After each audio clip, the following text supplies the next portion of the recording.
오직 영광 받으실 주님만을 높여드리며 살아계신 나사렛 예수 그리스도의 이름으로 기도드리옵나이다. 아멘. 네, 우리 옆에 분들에게 오늘은 이렇게 인사하겠습니다. 부활절이니까 주님께서 부활하셨습니다. 이렇게 저는 인사하겠습니다. 주님께서 부활하셨습니다. 네, 오늘은 주님께서 부활하셨습니다. 이 소식을 전하는 날입니다. 제가 광고 시간에도 말씀을 드렸지만 계란 나누어 주면서 뭐라고요? 주님께서 부활하셨어. 이 부활의 소식을 전하기만 하면 됩니다. 이게 오늘 우리가 해야 될 일입니다. 널리 널리 주님께서 부활하셨음을, 부활의 소식을 전하는 증인이 되시기를 주님의 이름으로 축복합니다.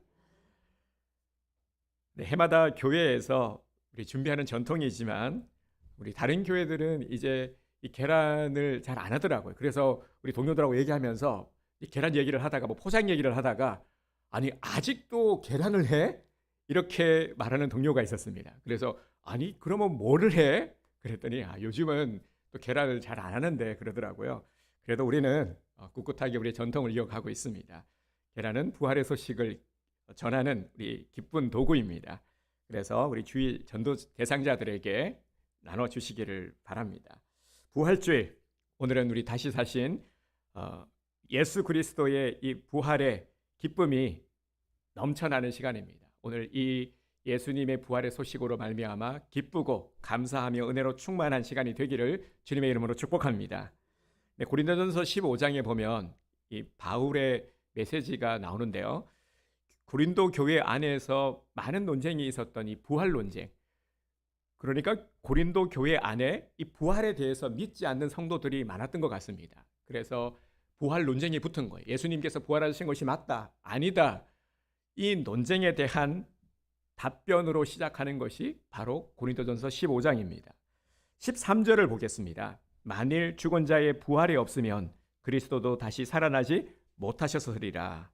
아멘. 만일 죽은 자의 부활이 없으면 그리스도도 다시 살아나지 못하셨으리라 말씀하고 있죠. 만일 부활이 없다면, 만일 가정법을 쓰면서 부활 논쟁에 시동을 걸고 있습니다.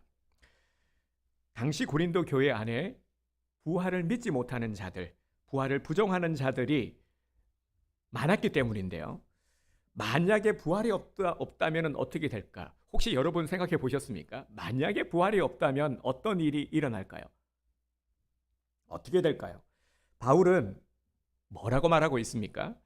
부활이 없다면 우리가 믿고 전파하고 있는 이 모든 것들이 다 헛것이다 말하고 있습니다. 즉 부활의 문제는 우리의 신앙의 근간을 흔들 수 있는 아주 중요한 문제라는 것입니다. 그러면 고린도 교회의 교인들은 물론 일부이겠지만 왜 부활을 믿지 못하고 부활을 부정한 것일까요? 예수님의 부활이 믿어지지 않아서 가만 생각해 보니까 도저히 어떻게 살아날 수 있어요? 이건 불가능한 일이야. 믿지 못해서일까요? 아니면 또 다른 이유가 있기 때문일까요? 당시에 이 시대적인 배경의 상황을 살펴보면 이 고린도는 아테네와 함께요. 그 철학의 사조가 생성되기 시작한, 붐이 일기 시작한 이 철학의 발생지라고도 할 수 있습니다. 이 두 도시가 아주 유명한 도시였는데요. 사도행전 17장에 보면은 바울이 아테네에 갔을 때 철학자들을 만나서 논쟁을 합니다. 17장 18절 제가 읽어드리겠습니다. 사도행전 17장 18절을 보면 어떤 에피쿠로스와 스토 철학자들도 바울과 쟁론할세 어떤 사람은 이르되 이 말쟁이가 무슨 말을 하고자 하느냐 하고 어떤 사람은 이르되 이방신들을 전하는 사람인가 보다 하니 이는 바울이 예수와 부활을 전하기 때문이러라. 아멘. 아주 구체적으로 잘 설명을 하고 있죠. 이 바울이 우리가 낯익은 단어가 나오죠. 에피크루스, 스토아. 아마 옛날 학창 시절에 배운 기억이 나실 겁니다. 이 철학의 두 대표되는 학파죠. 이 철학자들과 쟁론했다, 토론했다라는 겁니다. 붙은 거예요. 이 당시 때는 뭐가 유행했냐면은 말로 싸움을 하는 겁니다. 어떤 주제를 놓고 싸움을 해요. 그런데 공개 토론인 경우가 많았습니다. 사람들이 모여 있는 곳에서 누가 어떤 논리를 펴서 어떤 지식을 가지고 제압을 하느냐 하는 이 싸움이 한창이었던 것이죠. 그래서 힘 있는 학파는 이제 스승을 중심으로 해서 이 제자들이 그 스승님을 추종하는 사상가를 추종하는 그 제자들이 이제 학파를 이룬 것입니다. 힘 있는 학파는 우리 스승이 논쟁을 해서 많이 이기면은 이제 힘 있는 학파가 되는 것이고요. 계속해서 지게 되면 그 학파는 무너지게 되겠죠. 이런 이제 모습들이 많았습니다. 그런데 이 바울이 이런 철학가들하고 붙었다라는 것만 해도 대단한 것이죠. 여기에서 보면은 사도행전 17장 18절만 해도요. 말쟁이가 무슨 말을 하고자 하느냐, 이 뉘앙스에서도 알 수 있는 것이 바울이 만만치 않았다는 겁니다. 바울은 이들과 붙어서 충분히 이 토론할 만큼의 실력을 갖추었다는 것입니다.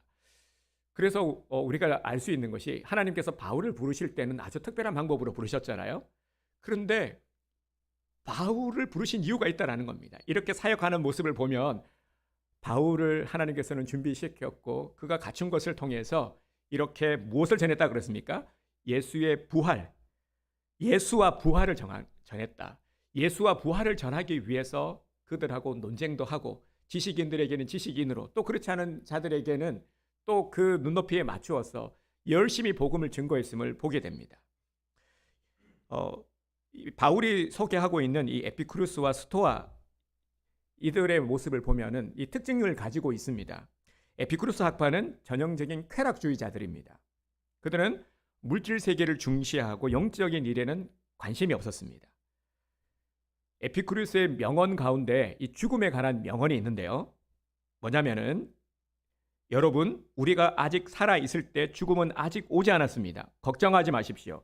우리가 죽었을 때 이미 죽음은 나에게서 떠나간 것입니다. 이 말에 감동받고 계신 분 안 계시겠죠? 이거는 성경의 말씀이 아니라 이 에피쿠루스 학파의 말입니다. 보면은 좋은 말 같지만 언어 유희를 통해서 자꾸 죽음으로부터 도피하고 있는 모습이죠. 도피하고 죽음을 잊어버리는 것에 중점을 두고 있습니다. 그러니까 근본 해결책이 될 수 없는 것이죠. 또 나머지 하나의 학파가 스토아 학파입니다. 스토아 학파는 에피쿠루스 학파와 좀 반대됩니다.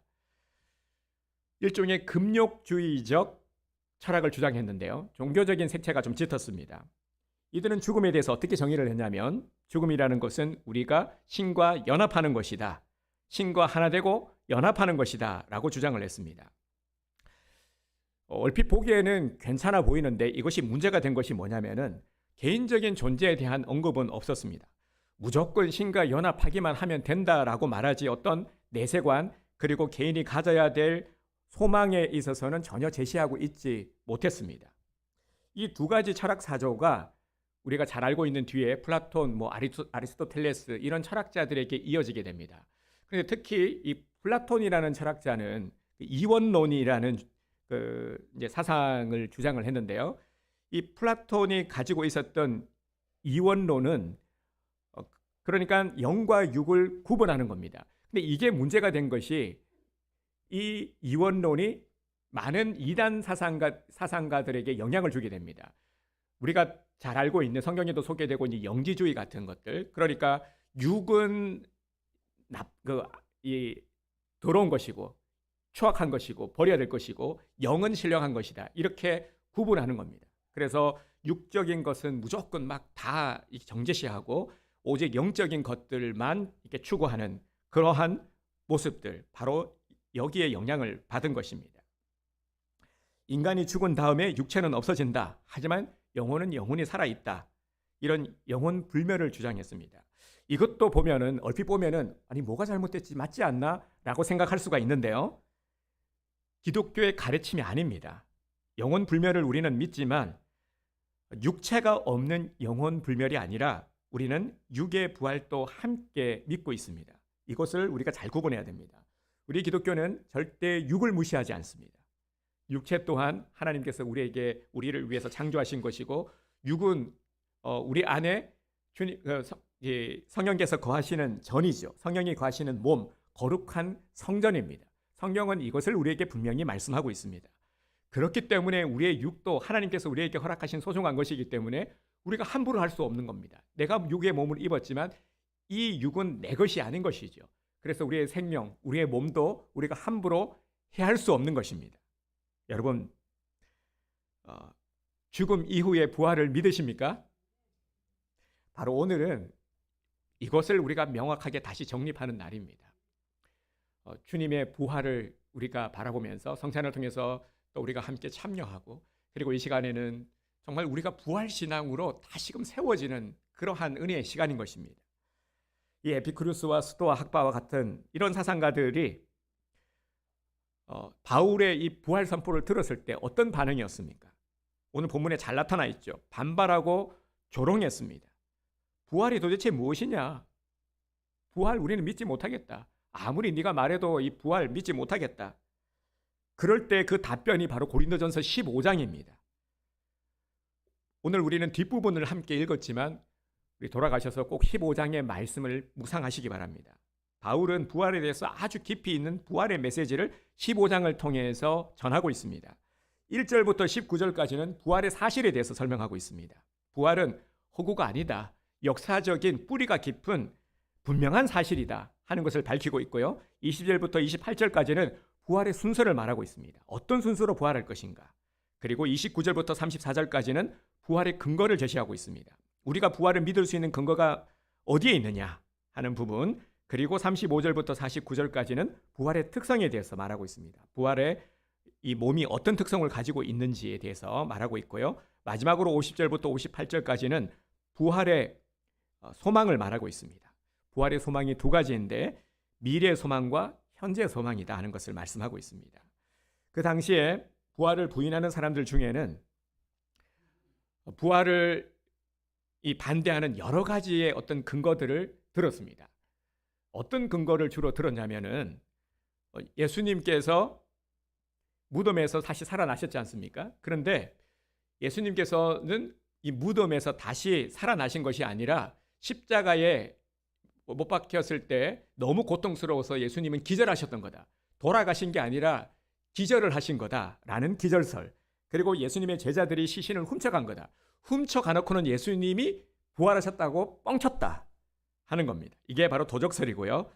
뭐 많습니다. 환상설, 착각설. 그리고 이건 신화다. 지어낸 이야기에 불과한 신화야. 우리 그리스 로마 신화 같이 말이죠. 이건 지어낸 거야. 그래서 어떻게 해서든지 예수님의 부활을 인정하지 않으려고 했습니다. 많은 사람들이 또 이러한 그 학설을 또 받아들이고 있죠. 논리가 있으니까 듣고는 뭐 그럴 수 있어. 그래, 충분히 그럴 수 있어. 이렇게 되는 거죠. 그러자 바울이 제시한 가장 확실한 방법, 부활이 진짜다라는 것을 증거한 가장 확실한 방법이 무엇이었냐면은 바로 목격자들, 부활의 증인들을 소개하고 있습니다.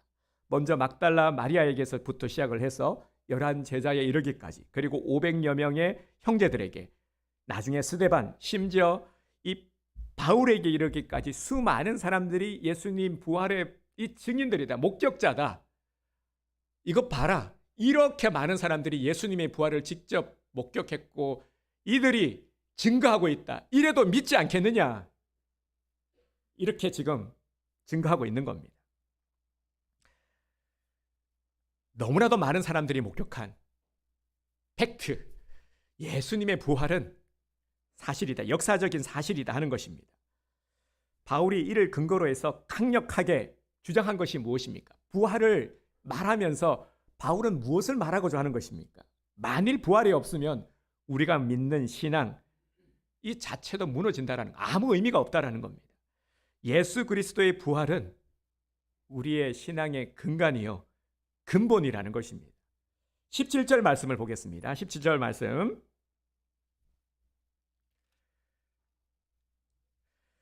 그리스도께서 다시 살아나신 일이 없으면 너희의 믿음도 헛되고 너희가 여전히 죄 가운데 있을 것이요. 아멘.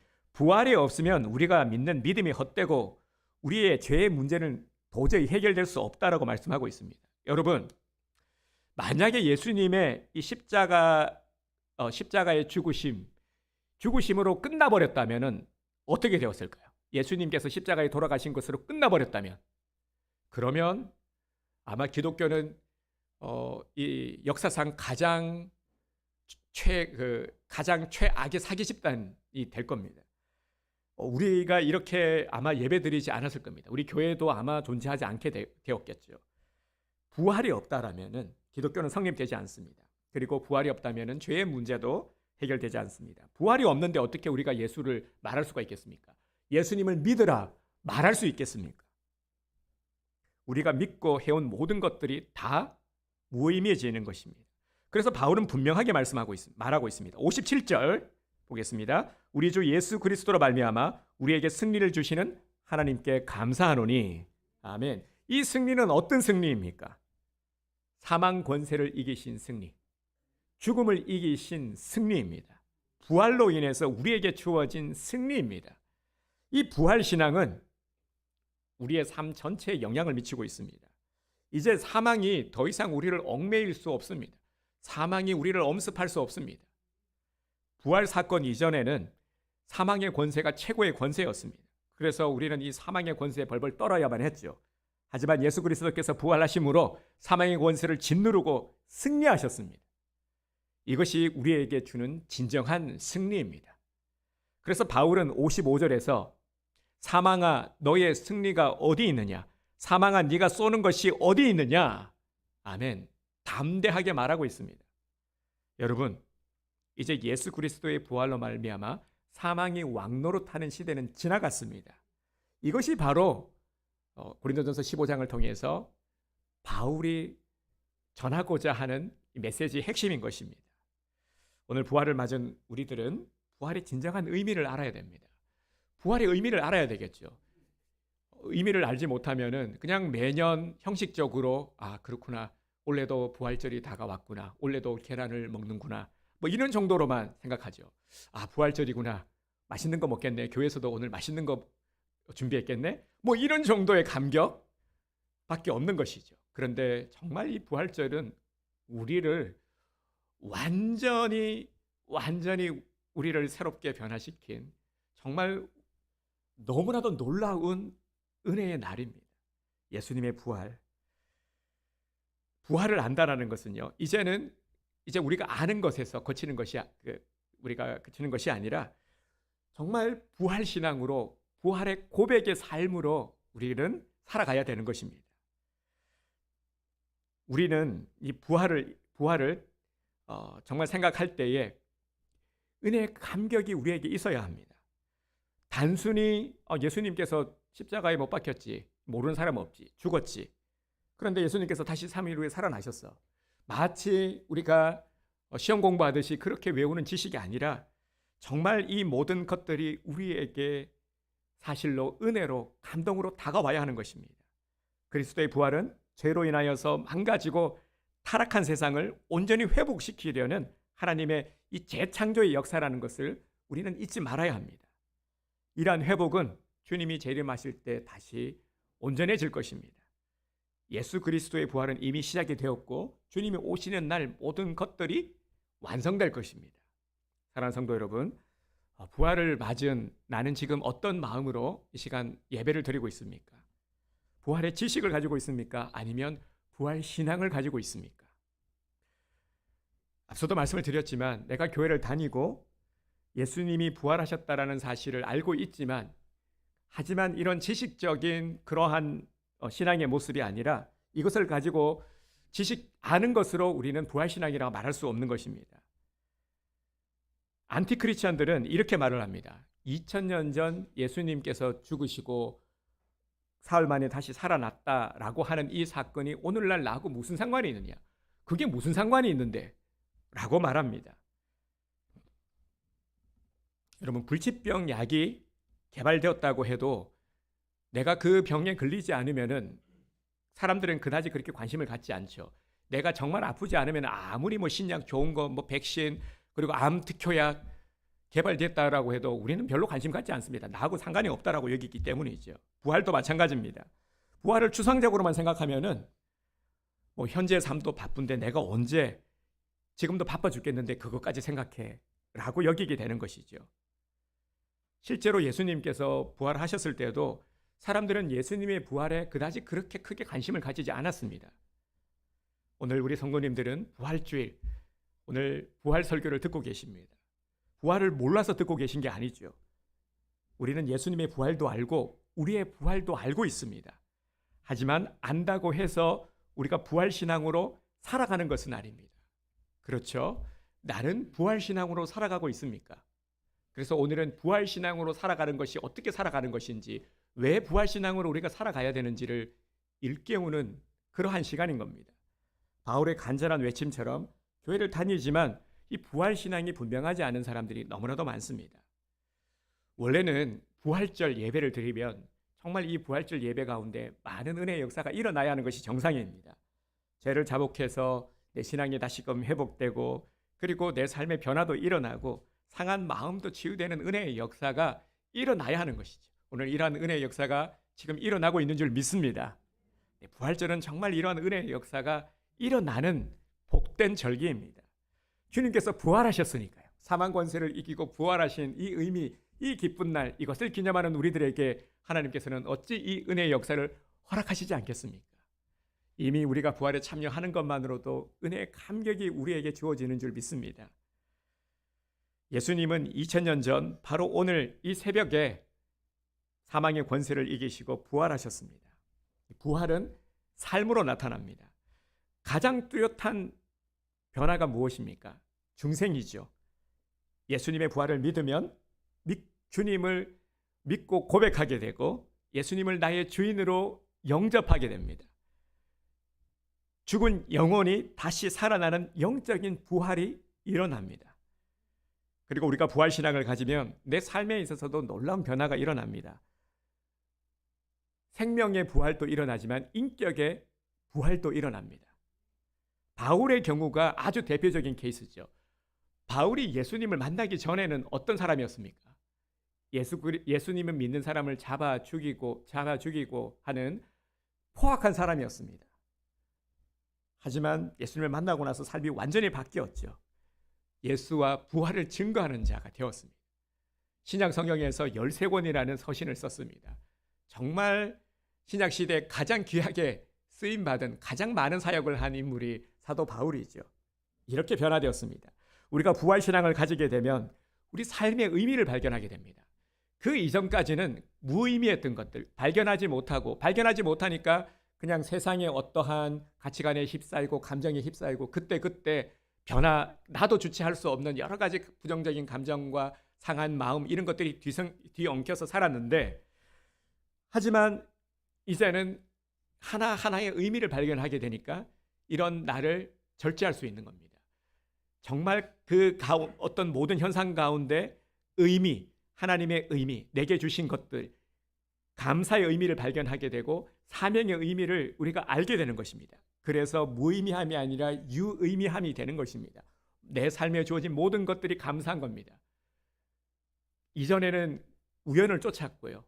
그리고 그냥 운 좋게 모든 일들이 이루어지기만을 바랬다라면은 이제는 내가 그렇구나, 내게 주어진 이런 것들이 뜻이 있는 거구나, 내가 기대하는 바 잘 됐을 때는 더 감사하게 되고, 그렇지 않다 할지라도 이런 가운데 하나님의 뜻을 묻게 되는, 이렇게 삶이 완전히 송두리째 바뀌게 되는 것입니다.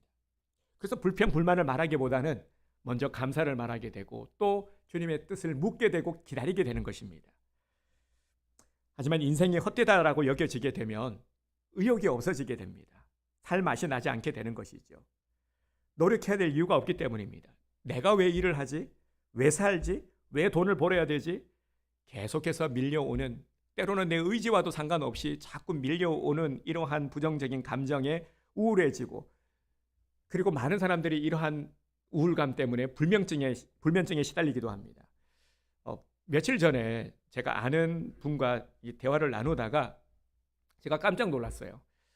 많이 아프다고 해요. 그래서 어떻게 아픈데 그랬더니, 안 그래도 안색이 안 좋은데라고 물었더니요, 우울증 때문에 정신과 치료를 받고 있고 처방을 받았다라고요. 그래서 어떻게든 좀 얘기를 많이 들어줘야 되겠다 싶었습니다. 그래서 얘기를 듣는데 저도 저 가까이에서, 제가 알고 있는 가까이에 있는 분이 이렇게 우울 증세에 대해서 얘기를 하고 이것이 정말 얼마만큼 심각한지 직접 듣는 것은 처음이었습니다. 그래서 그분의 얘기를 들으니까요, 이게 우울증이구나 싶더라고요. 극단적인 생각이 내 의지하고 상관없이 떠오른답니다. 자살 충동. 너무 힘들어. 그냥 죽어버리고 싶어. 그냥 죽고 싶어라는 마음이 그냥 통제되지 않는다고 해요. 그리고 운전을 하고 갈 때요. 운전을 하고 갈 때 저기에서 트럭이 오잖아요. 그러면 그냥 박아버리면 어떨까? 트럭하고 박아버리면 그냥 죽을 수 있겠지? 우리는 어떻게 그럴 수 있나 그러는데요. 얘기를 들을 때 너무 심각하더라고요. 자기 의지하고 상관없이 그런 충동, 감정이 계속해서 그러니 살 수 있겠습니까? 얼마나 힘들겠습니까? 약을 먹지 않고는 뭐 잠도 잘 수 없고 견딜 수가 없는 것이죠. 그래도 이렇게 만나게 되고 듣게 한 데는 또 이유가 있다라는 그런 마음이 들었습니다. 그래서 더욱더 이제 기도해야 되겠다. 정말 이 사람을 위해서 기도해 줘야 되겠다. 그리고 많이 얘기도 들어줘야 되겠다라는 마음이 들었습니다. 요즘 이렇게 아픈 분들이 많습니다. 너무너무 많습니다. 그래서 우리에게는 부활신앙이 절실히 필요합니다. 정말 우리는 그 어느 때보다도요, 부활신앙으로 완전히 새롭게 세워져야 됩니다. 어설픈 신앙은 너무나도 우리를 힘들게 합니다. 정말 우리는 이제 한 발은 세상, 한 발은 교회, 한 발은 주님께가 아니라 온 팔을 주님께로 담궈야 됩니다. 그래야 우리가 평안할 수 있습니다. 우리 양다리 걸치면은 가랭이 찢어진다고 하잖아요. 정말 우리 삶이 가랭이 찢어지는 삶 되면 안 되지 않습니까? 저는 이 표현이 딱 맞다고 생각합니다. 양다리가 아니라 우리가 온 다리를 주님께 내딛어야 됩니다. 정말 나를 온전히 맡겨드려야 됩니다. 그래야 주님께서 책임져 주시고 정말 우리의 삶이 평안할 수 있습니다. 삶의 질은 오늘 제목처럼요. 삶의 질은 부활신앙에서 결정됩니다. 내 삶의 질, 우리는 좋은 삶의 질을 기대합니다. 정말 우리가 인생을 살아가는 것, 한 번밖에 없는 인생, 두 번 인생 아니잖아요. 그죠? 한 번 인생 정말 잘 살고 싶지 않습니까? 잘 살아야 되죠. 왜 못 살아야 됩니까? 우리 하나님께서도 우리가 정말 잘 살기를 원하십니다. 주님께서는 잘 살도록 살려놓으셨는데 우리가 맨날 죽겠다라고 하면 주님께서 얼마나 마음이 아프시겠습니까? 주님께서 살게 하셨습니다. 우리를 부활시키셨어요. 그리고 우리에게 새 삶을 허락하시고 새 소망을 주셨습니다. 이것이 부활신앙을 가진 자들, 우리들에게 주신 하나님의 은혜의 선물인 것입니다. 부활신앙 자체도 우리에게 주신 선물이죠. 부활신앙을 가지면 내 삶의 질이 틀림없이 달라지게 되어 있습니다. 이전에는 내가 움켜쥐고 더 가지려는 것에 목숨을 걸었다라면, 그래서 수단과 방법을 안 가리고 무조건 돈만 많이 벌면 된다, 무조건 세상에서 성공하기만 하면 장땡이다, 이런 마음으로 살았다라면 이제는 우리가 이런 것들을 놓아버리고요, 베푸는 일에, 그리고 섬기는 일에, 헌신하는 일에 더 보람을 느끼며 살게 됩니다. 그렇구나. 내가 자꾸 가지려고 하는 것이 아니라, 뺏으려고 하는 것이 아니라, 취함이 이게 만족이고 이게 행복이 아니라 나누는 것이구나. 내가 섬기는 것이 정말 이것이 보람되고 이것이 행복한 것이구나 하는 것을 깨닫게 됩니다. 그리고 부활신앙을 가지게 되면 세상의 영광, 명예, 물질, 이런 것에 내가 사로잡히지 않습니다. 이런 것에 내가 이끌려 다니지 않는다는 것입니다. 우리의 가치관이 완전히 바뀌게 되죠. 우리는 항상 주님의 영광을 위해서 보다 높은, 보다 나은 가치를 우리가 추구하며 살 수 있게 되는 것입니다. 주님은 우리로 하여금 모든 은혜의 장치들을 마련해 놓으셨습니다.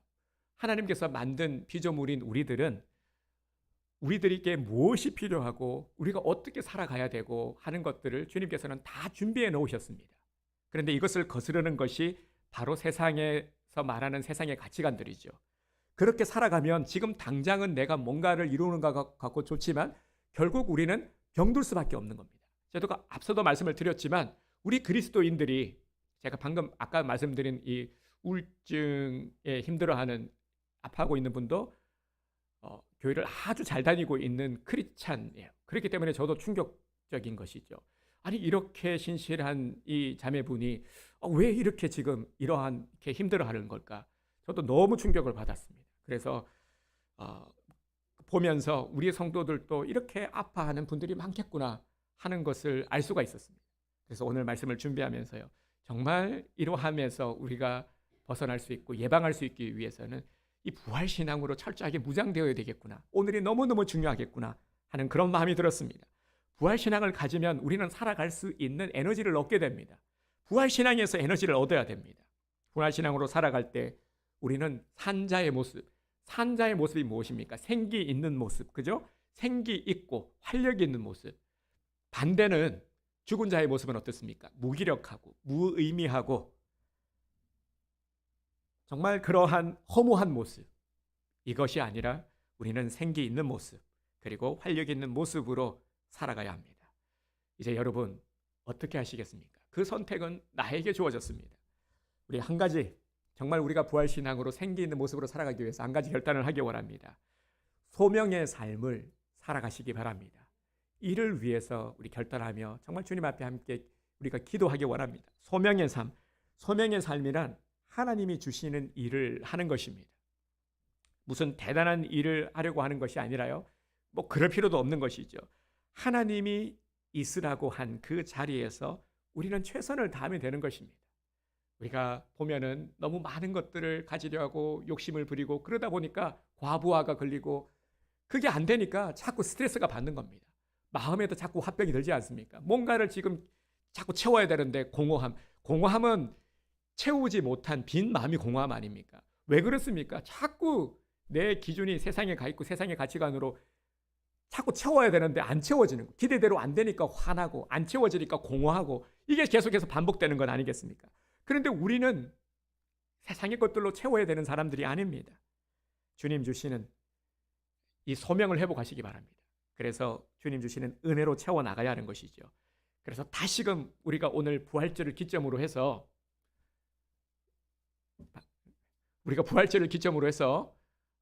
완전히 우리는 이제 바꿔나가야 합니다. 반주 네. 안 들리나 본데요. 자, 우리 58절을 함께 우리 말씀 선포하도록 하겠습니다. 함께 선포하겠습니다. 그러므로 내 사랑하는 형제들아, 견실하며 흔들리지 말고 항상 주의 일에 더욱 힘쓰는 자들이 되라. 이는 너희 수고가 주 안에서 헛되지 않은 줄 알미라. 아멘. 이 말씀 그대로입니다. 그래서 우리가 정말 소명의 삶을 살아가야 되는데 사도 바울이 58절에서 말씀하고 있죠. 견실하며 흔들리지 말고 항상 주의 일에 더욱 힘쓰는 자들이 되라. 바로 이 말씀 한 절에 그 비결이 담겨 있습니다. 그래야 우리의 수고가 헛되지 않게 되는 것입니다. 우리 함께 기도할 때 내가 있는 곳에서 정말 내가 할 수 있는 역할에 최선을 다하며 살아갈 수 있게 하여 주옵소서. 주님, 이제 정말 소명의 삶이 살기를 원합니다. 정말 무의미함이 아니라 유의미한 정말 주님께서 뜻하신 바 맡겨주신 나에게 주신 사명을 주님 충성되이 감당할 수 있게 원합니다. 우리 간절한 마음으로 함께 합심으로 우리 기도드리도록 하겠습니다.